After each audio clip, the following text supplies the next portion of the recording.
When you hear about people rescuing animals, you probably picture firemen retrieving cats from trees and carrying neighbors who search for lost dogs in the woods. Since cats and dogs are the most common types of pets, it's no surprise that they're also the most rescued.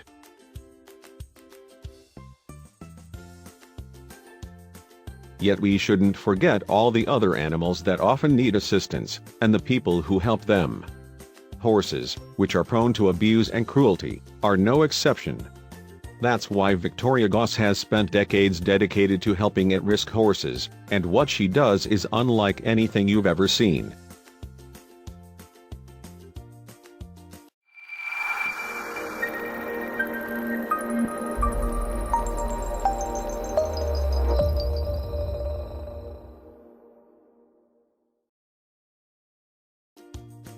Unlike many animal rescuers, who are dedicated to helping pets like dogs and cats find homes, Victoria Goss's life was dedicated solely to horses.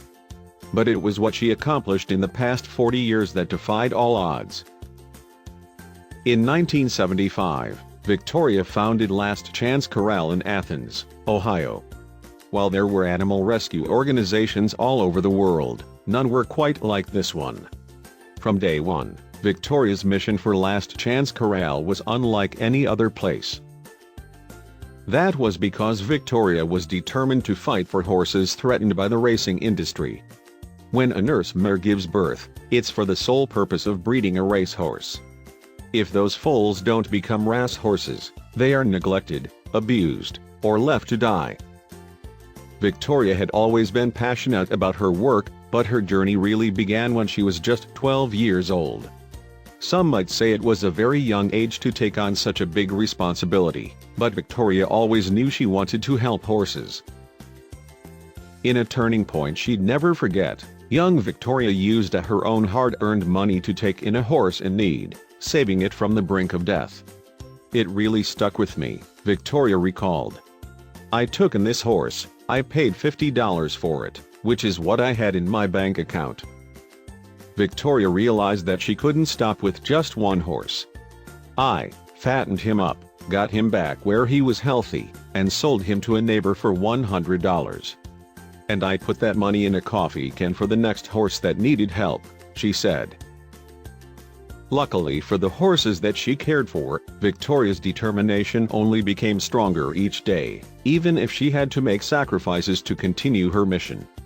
It was tireless work, but she never stopped. Victoria's dedication always paid off whenever she saw her foals and horses thrive after being rescued.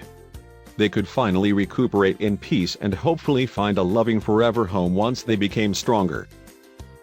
Victoria worked with a number of kind-hearted folks who would volunteer at the farm, but the visitors she really loved were the ones who adopted one of her horses.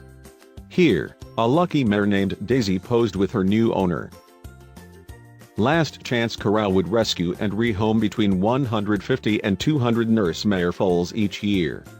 While that number may seem staggering, there was still a lot of work to do that Victoria simply couldn't accomplish alone. Adoptive families were an integral part of Last Chance Corral's success. There may not have been as many people ready or able to adopt a horse as, say, a dog, but Victoria believed that for every horse, there was somebody willing to take them in. As passionate as Victoria was about her important work, she'd likely be the first to admit that it was no picnic. Horses required a great deal of time and energy to care for, after all, and the organization had little funding. That was why Victoria appreciated help wherever she could get it. The organization accepts volunteers 7 days a week, she said, but that was easier said than done when the job mostly involved shoveling poop. While there have been plenty of people willing to put the work in, and those people sometimes traveled hours to get to the farm, most of the responsibility still fell on Victoria herself. It was a big job, but she loved it.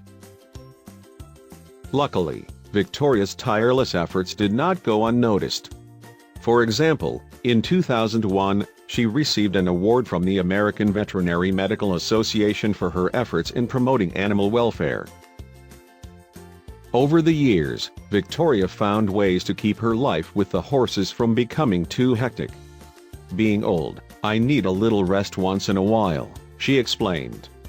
Yet even during those breaks, her love for horses shine through in her hobbies, like drawing. Victoria's efforts have saved the lives of countless horses over the years, but they've also taken a toll on her body.